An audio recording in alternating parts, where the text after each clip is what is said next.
Hello students, स्वागत है आपका अपने इस नाइस मैथमेटिक्स चैनल में। मैं हूं जया सर और आज मैं मैट्रिक्स एंड टफ एग्जामिनेशन 2020 का मैथमेटिक्स का ऑब्जेक्टिव क्वेश्चन लेकर के आप सभी के बीच उपस्थित हूं। यदि आप मैट्रिक के परीक्षार्थी हैं तो ये वीडियो आपके लिए काफ़ी उपयोगी होने वाला है।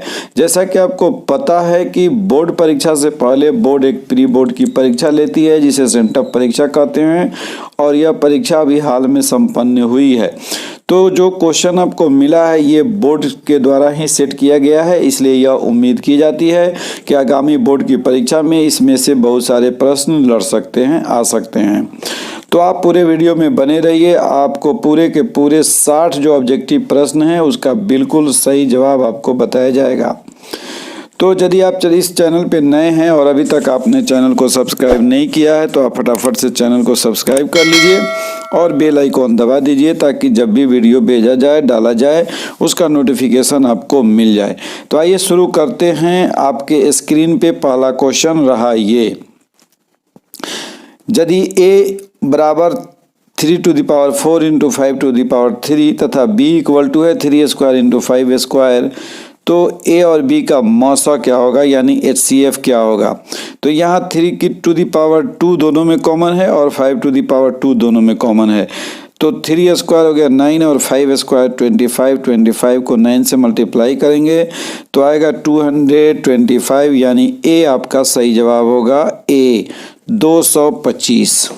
नेक्स्ट क्वेश्चन है स्क्रीन पे आपके 2 नंबर क्वेश्चन है कि 0.43 टू दी पावर रेकरिंग, यानी कि 0.43 पर रेकरिंग है तो इसे P/Q के रूप में कितना लिखा जाएगा। तो रूल के हिसाब से रेकरिंग को और दशमलव को हटाते हैं और नीचे जितना रेकरिंग ऊपर में है उतना 9 देते हैं। तो ये दशमलव और रेकरिंग हटाने के बाद 43 बचेगा ऊपर में और नीचे 2 9 लिखेंगे, यानी आपका सही जवाब होगा B 43/99। नेक्स्ट क्वेश्चन है आपके स्क्रीन पे क्वेश्चन नंबर 3, चतुर्भुज के सभी यानी चारों कोनों का योग the sum of all 4 angles of a quadrilateral is. तो ट्रायंगल का तीनों कोण का योग जो है 180 डिग्री होता है और चतुर्भुज में 4 कोण होते हैं और चारों कोण का योग जो है वह होता है 360 डिग्री, इसलिए सही जवाब होगा 360 डिग्री। अगला प्रश्न है आपके स्क्रीन पे प्रश्न संख्या 4, 11/80 का दशमलव प्रसार। तो 11/80 है, नीचे 80 का गुणनखंड करेंगे आप तो 2 का पावर 4 गुने 5 यानी केवल 2 और 5 आएगा, इसलिए सही जवाब होगा ए शांत। यदि हर का अभाज्य गुणनखंड करते हैं और हर के अभाज्य गुणनखंड में यदि केवल 2 और 5 आता है तो वह शांत होता है, और 80 जो है यहाँ हर है और 80 का यदि आप अभाज्य गुणनखंड करेंगे तो ये 2 गुने 2 गुने 2 गुने 2 और 5 आएगा और इसलिए यह शांत दशमलव होगा। अगला प्रश्न है प्रश्न संख्या 5, निम्नलिखित में कौन सी अभाज्य संख्या है। Which of the following is a prime number. तो 91 नहीं है, 93 होता है, 85 भी नहीं है, 121 भी नहीं है, यानी अभाज्य संख्या यहाँ है 41 41, इसलिए सही जवाब होगा आपका बी। अगला प्रश्न है बच्चों आपके स्क्रीन पे बहुपद एक दिया हुआ है 8x + 14 का शून्यक पूछ रहा है। तो यानी कि x का वैल्यू यहाँ पूछा जा रहा है, x से किस मान के लिए इसका वैल्यू जो है वह 0 होगा। तो 8x + 14 को यदि 0 के बराबर करेंगे तो 8x बराबर -14, इसलिए x बराबर -14/8 और कट करके हो जाएगा -7/4, इसलिए सही जवाब होगा आपका B -7/4। अगला प्रश्न है स्क्रीन पे आपके ये 128/168, इसका सरलतम रूप क्या होगा। तो 128 और 168 को आप 8 से डिवाइड करेंगे तो ये 8 से कट रहा है 16/21 हो रहा है, यानी सही जवाब होगा आपका B 16/21। अगला प्रश्न है आपके स्क्रीन पे ये क्वेश्चन नंबर 8, निम्नलिखित में कौन अपरिमेय संख्या है। तो अपरिमेय संख्या यहाँ सभी रूट में दी गई है और जिसका स्क्वायर रूट नहीं निकलेगा वह अपरिमेय संख्या हो जाएगा। तो 49 का वर्गमूल होता है आपको 7, 4 का हो जाता है 2, 1/16 है तो इसका हो जाएगा 1/4, लेकिन 5 का पूरा वर्गमूल नहीं निकलेगा, इसलिए आपका सही जवाब होगा D √5। अगला प्रश्न संख्या 9, निम्नलिखित में कौन द्विघात समीकरण है। यानी कि यहाँ कुछ समीकरण आपको दिए गए हैं जिनमें आपको चूज करना है कि which of the following is a quadratic equation, इसमें कौन सा क्वाड्रेटिक इक्वेशन है। तो सबको आप सोल्व करेंगे तो एक ही कोई क्वाड्रेटिक इक्वेशन होगा और वह है आपका ए, इसलिए सही जवाब लिखेंगे ए। यहाँ x + 1 का होल स्क्वायर करेंगे उसमें x² वाला आ जाएगा टर्म, और दाहिनी ओर 3x + 3 होगा, सबको एक तरफ करेंगे तो हमारा ये एक द्विघात समीकरण बनेगा, इसलिए सही जवाब होगा 9। अगला प्रश्न है बच्चों, प्रश्न संख्या 10, निम्नलिखित में कौन परिमेय संख्या है। तो यहाँ रूट के अंदर कुछ संख्या दी गई है जिसमें जो रूट से बाहर निकल जाएगा वह परिमेय। तो पहलाई है ए जो है वह 9 है और 9 का वर्गमूल 3 होता है, इसलिए यह परिमेय संख्या है, इसलिए आपका सही जवाब होगा ए √9। नेक्स्ट क्वेश्चन है क्वेश्चन नंबर 21 आपके स्क्रीन पे, निम्नलिखित में कौन द्विघात बहुपद हैं जिसके शून्यक 5 और -3 है। तो आप सावधानी से इसको x - 5 × x + 3 करेंगे और ये गुना करने के बाद आपका सही जवाब आ रहा है x² - 2x - 15, यानी इसको जब आप हल करेंगे तो आपका जवाब हो जाएगा इसका शून्यक होगा 5 और -3। एक रूल भी है जैसे x² - x α + β x, x² - α + β x - α × β, तो उस रूल को यहाँ फॉलो कीजिए। x² - 5 - 3, तो 5 - 3 2x हो जाएगा, -5 या 15, तो सही जवाब हो गया आपका ए x² - 2x - 15।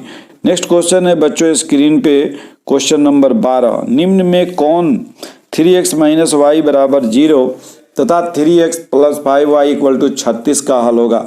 तो यहाँ दो चर में दो रैखिक समीकरण दिए गए हैं, यानी कि simultaneous linear equation in 2 variable का ये क्वेश्चन है, और इसको आप हल कीजिए विलोपन विधि से, प्रतिस्थापन विधि से या वज्र गुणन विधि से। हल करने पर आपका x का वैल्यू आएगा 2 और y का वैल्यू आ रहा है 6, इसलिए आपका सही जवाब होगा ए x = 2 y = 6। तो इससे पहले साइंस का भी आंसर की डाला जा चुका है, यदि आप उसको नहीं देखे हैं तो ऊपर आई बटन टच करके साइंस का आंसर की भी देख लीजिए। ये जितने भी बोर्ड के क्वेश्चन जो सेंटअप के लिए आया है ये आपके आगामी बोर्ड परीक्षा के लिए काफ़ी महत्वपूर्ण है। नेक्स्ट क्वेश्चन है क्वेश्चन नंबर 13 आपके स्क्रीन पे, बहुपद एक दिया गया है x² - 15x + 56, x² - 15x + 56 और इसका घात पूछा जा रहा है आपसे। तो जाहिर सी बात है कि जो मैक्सिमम घात होगा वही घात कहलाता है बहुपद का। तो यहाँ x का पावर 2 मैक्सिमम है, इसलिए सही जवाब होगा आपका B 2। अगला प्रश्न है प्रश्न संख्या 14, यदि दो चरों में दो रैखिक समीकरणों के आलेख प्रतिच्छेदी रेखाएं हों तो हल होगा। तो आपको ये याद रखना है कि दो चर में दो समीकरण है और उसका ग्राफ यदि प्रतिच्छेदी रेखा है तो उसका एक हल होगा, ग्राफ यदि समानांतर रेखा है तो उसका कोई हल नहीं होगा, और ग्राफ यदि समपाती रेखा है तो उसका अनंत हल होगा। तो यहाँ प्रतिच्छेदी रेखा है, इसलिए इसका सही जवाब होगा सिर्फ एक, यानी option number A. Next question है क्वेश्चन नंबर 15 आपके स्क्रीन पे, द्विघात बहुपद px = x³ - 3x² + x + 1 के शून्यकों का योग। तो यह एक त्रिघातीय बहुपद है और इसके शून्यकों का योग यानी α + β + गामा = -b/a होगा, और यहाँ b जो होता है वह x² का गुणांक होता है।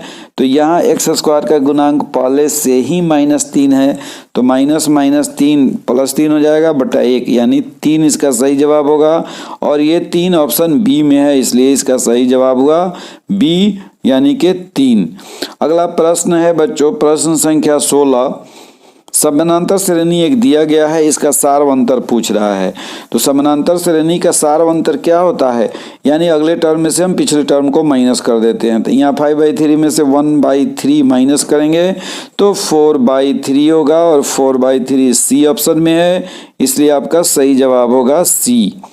नेक्स्ट क्वेश्चन है आपके स्क्रीन पे क्वेश्चन नंबर 17, यहाँ एक द्विघातीय बहुपद दिया गया है और ये द्विघातीय बहुपद है ax² + bx + c = 0। इसके मूल समान हैं, तो निम्नलिखित में कौन सही है। तो मूल जब समान होता है तो बी स्क्वायर माइनस 4ac बराबर 0 होता है। तो यहाँ बी स्क्वायर माइनस 4ac 0 करेंगे तो 4ac को दाहिनी ओर जब कर ले जाएंगे तो प्लस हो जाएगा, इसलिए इसका सही जवाब हो जाएगा A B square equal to 4ac। अगला प्रश्न है प्रश्न संख्या 18, सभी वर्ग होते हैं। तो सभी वर्ग समरूप होते हैं कि सर्वांगसम होते हैं। तो देखिए सर्वांगसम होने के लिए सभी भुजा बराबर होना, माने एक वर्ग की भुजा दूसरे वर्ग के भुजा के बराबर होना चाहिए। तो वर्ग है, इसकी भुजा हम छोटा बड़ा ले सकते हैं, तो यहाँ समरूप होगा केवल, इसलिए सही जवाब देंगे हम ऑप्शन ए। अगला प्रश्न है बच्चों, एक द्विघातीय समीकरण है A X square plus B X plus C बराबर 0। इसका मूल क्या होगा, यानी एक्स बराबर होता है minus B plus minus B square minus 4ac by 2a, और यह ऑप्शन ए में ही कंप्लीट दिया हुआ है, इसलिए सही जवाब होगा आपका 19 का ए।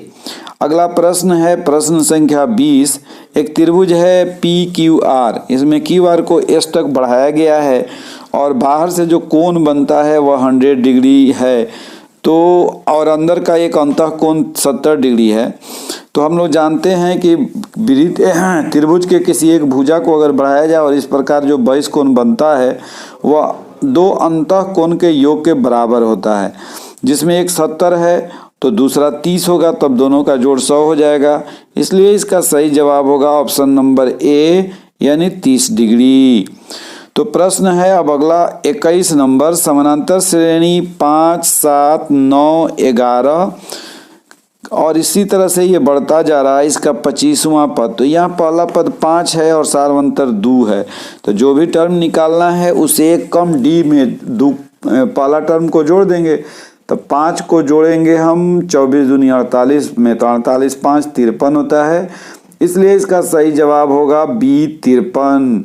अगला प्रश्न है बच्चों आपके स्क्रीन पे बिंदु 8 0 स्थित है। देखिए आपको बताया गया है कि एक अगर निर्देशांक कोई 0 है, तो जैसे यहाँ y निर्देशांक 0 है तो y निर्देशांक 0 है तो ये x एक्सिस पर होगा, और x निर्देशांक यदि 0 होगा तो y एक्सिस पर होगा, और दोनों यदि 0 हो जाए तो वो मूल बिंदु होगा। तो इसका सही जवाब होगा सी x अक्ष पर, ये x अक्ष पर बिंदु लिया गया है। अगला प्रश्न है प्रश्न संख्या 23, एक समानांतर श्रेणी है, आपसे पूछा जा रहा है कि इसका कौन सा पद 0 होगा, यानी यह समानांतर श्रेणी जो है वह घटते क्रम में है और घटते घटते एक ऐसी स्थिति आएगी कि यह 0 हो जाएगा। 21 है, 18 है, -15 है, ये 15 है, तो इसी तरह ये घटते घटते 8वें टर्म में जाकर के 0 हो जा रहा है, इसलिए इसका सही जवाब होगा 8वां टर्म। नेक्स्ट प्रश्न है प्रश्न संख्या 24, निम्नलिखित में कौन समानांतर श्रेणी नहीं है। तो इस 4 में 3 समानांतर श्रेणी है, ABC है, लेकिन D जो है वह समानांतर श्रेणी नहीं है, इसलिए आंसर हो जाएगा आपका D। तो बच्चों इस तरह के महत्वपूर्ण वीडियो के लिए आप नाइस मैथमेटिक्स चैनल पे बने रहिए।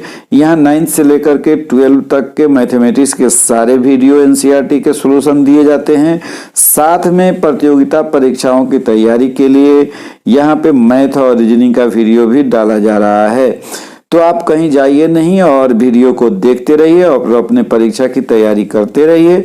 और हाँ, यदि अभी तक आपने चैनल को सब्सक्राइब नहीं किया है तो देर किस बात की है, चैनल को सब्सक्राइब कर लीजिए, बेल आइकॉन को दबा दीजिए।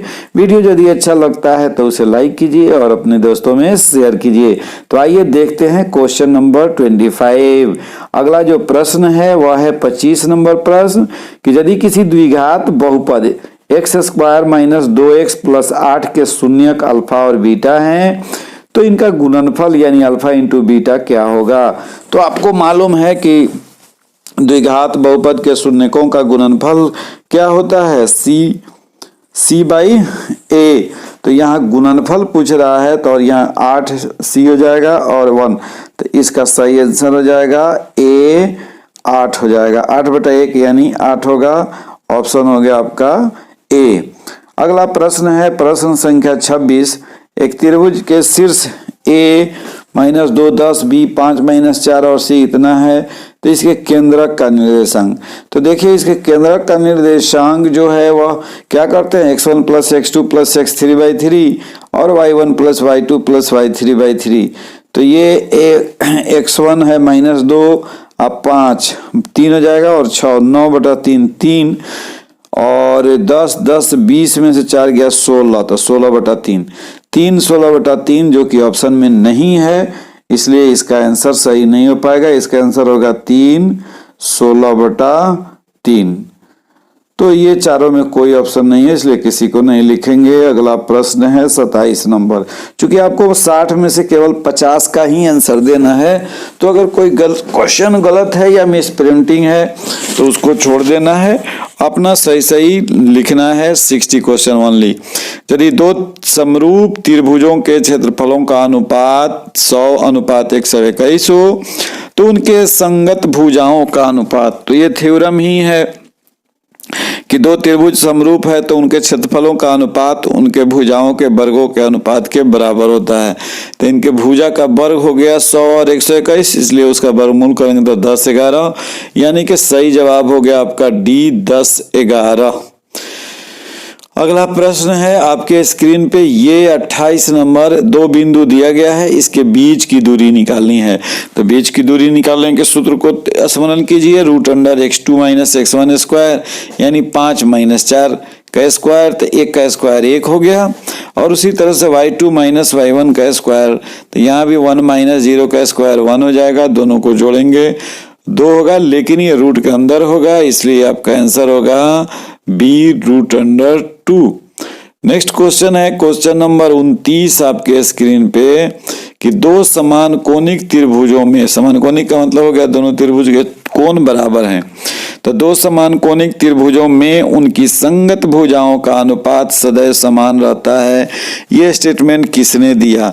तो अब न्यूटन ने तो दिया नहीं, पाइथागोरस का ट्रिपलेट ही है, आर्यभट्ट ने नहीं दिया, यानी इसका सही जवाब होगा थेल्स।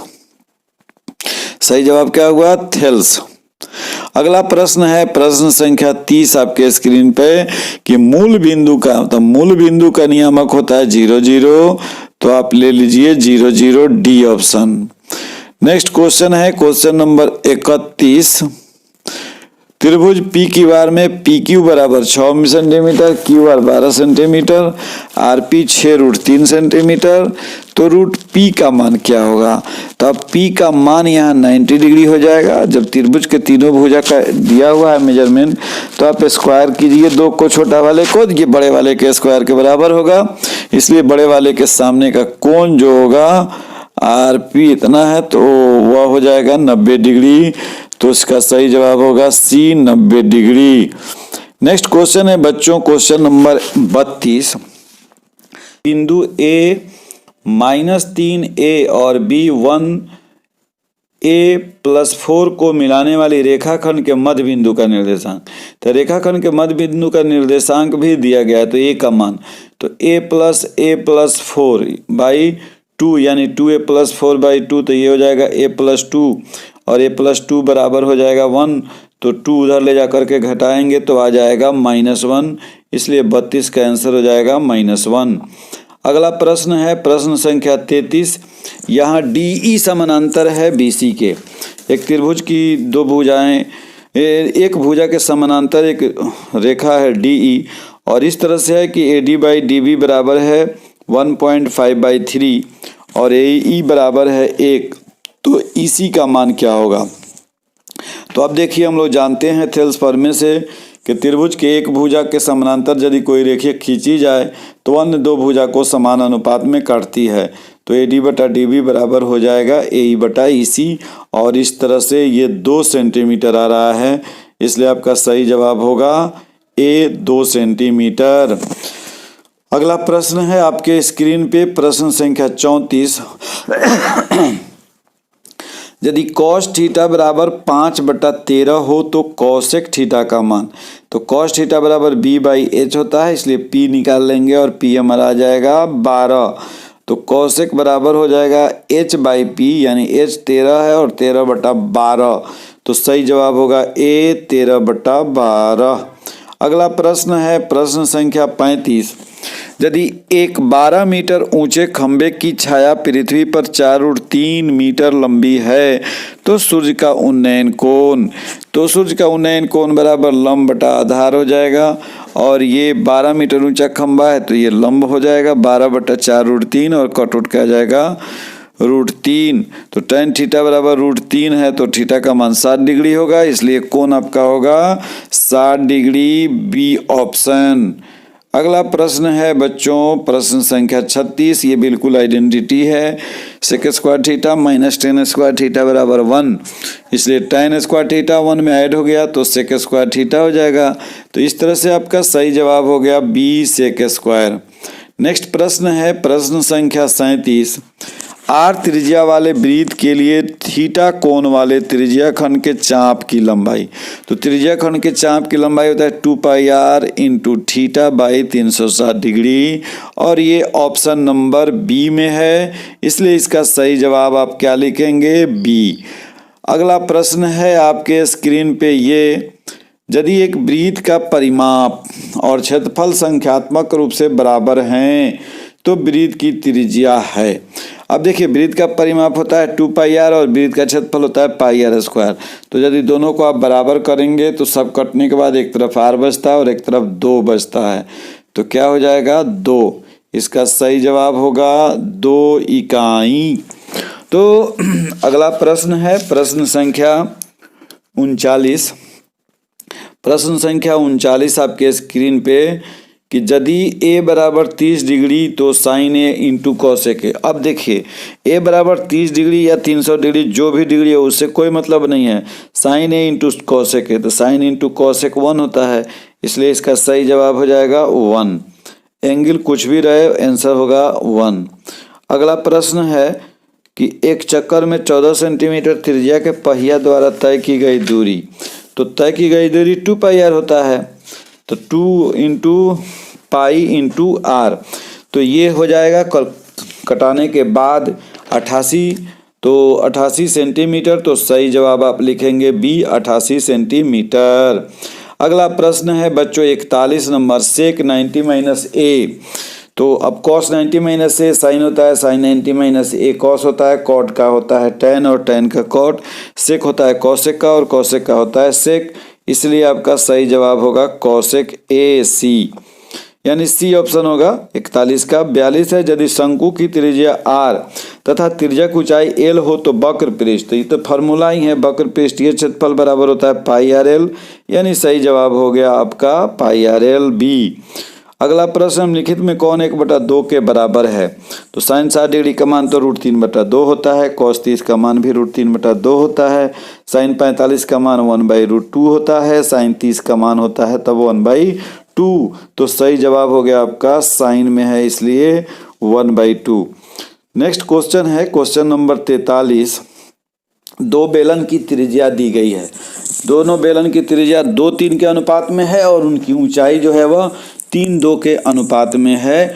तो ऐसी स्थिति में उनकी ऊंचाई का अनुपात दिया ही हुआ है, आयतन का अनुपात, आयतन का दोनों का फार्मूला लिख के और वैल्यू निकालने का प्रयास करेंगे। ये सब कर छट के 2:3 बच रहा है, यानी 2:3 का अनुपात होगा ऑप्शन नंबर डी। अगला प्रश्न है प्रश्न संख्या 45। यदि वृत्त की जीवा की लंबाई वृत्त की त्रिज्या के बराबर हो तो जीवा द्वारा केंद्र पर बनाया गया कोण।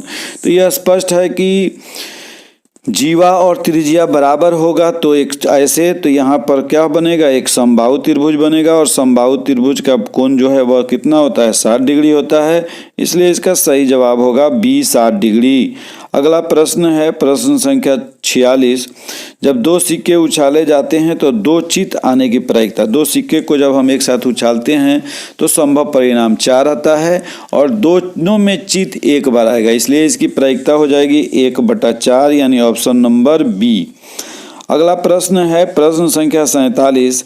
पीए और पीबी ओ केंद्र वाले वृत्त की स्पर्श रेखाएं हैं। यदि एपीओ 30 डिग्री है तो उसके बगल वाला भी 30-60 होगा और इधर हो जाएगा 120 डिग्री, और इसमें 120 डिग्री ऑप्शन में नहीं है, इसलिए आपका सही जवाब होगा डी, इनमें कोई नहीं, इनमें कोई नहीं, डी हो जाएगा। नेक्स्ट क्वेश्चन है बच्चों क्वेश्चन नंबर 48। यदि कॉस ए और साइन ए बराबर हो जाए तो ए का मान, तो आप जानते हैं कि 45 डिग्री पर दोनों का मान 1/√2 होता है, तो इसका सही जवाब होगा 45 डिग्री, यानी ऑप्शन नंबर ए। अगला प्रश्न है प्रश्न नंबर 49, एक अर्धवृत्त का कोण। तो अर्धवृत्त का कोण समकोण होता है यानी 90 डिग्री होता है, इसलिए आप लिखेंगे 90 डिग्री।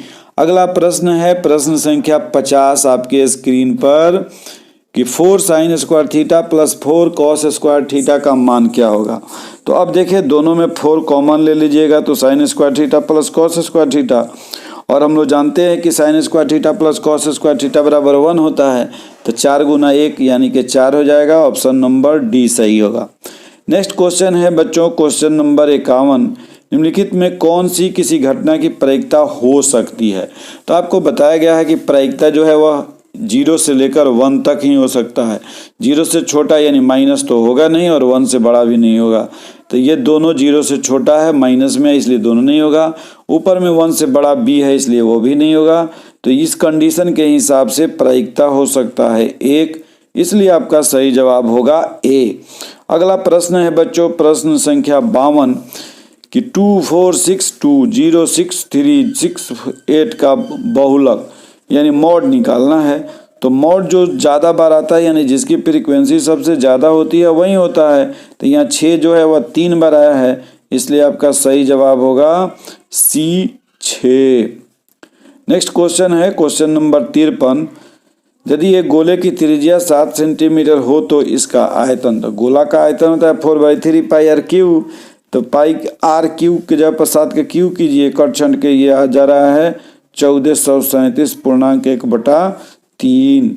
अगला प्रश्न है प्रश्न संख्या 54, यहाँ कुछ आंकड़े दिए गए हैं और इसका परिसर निकालना है। तो परिसर बराबर होता है सबसे बड़ा माइनस सबसे छोटा। तो सबसे बड़ा 33 है और सबसे छोटा 9 है। तो 33 में से 9 से भी छोटा है 7, 9 से भी छोटा है 7। तो 33 में से 7 घटाइएगा तो 26, यानी कि आपका सही जवाब होगा 54 का 26, जो कि ऑप्शन ए में है, इसलिए ए को टिक करते हैं 26। अगला प्रश्न है बच्चों क्वेश्चन नंबर 55, यदि एक बेलन के आधार का व्यास 28 सेंटीमीटर है तथा इसकी ऊंचाई 20 सेंटीमीटर है तो इसका वक्र पृष्ठीय क्षेत्रफल क्या होगा। तो इसका वक्र पृष्ठीय क्षेत्रफल आप निकालिए।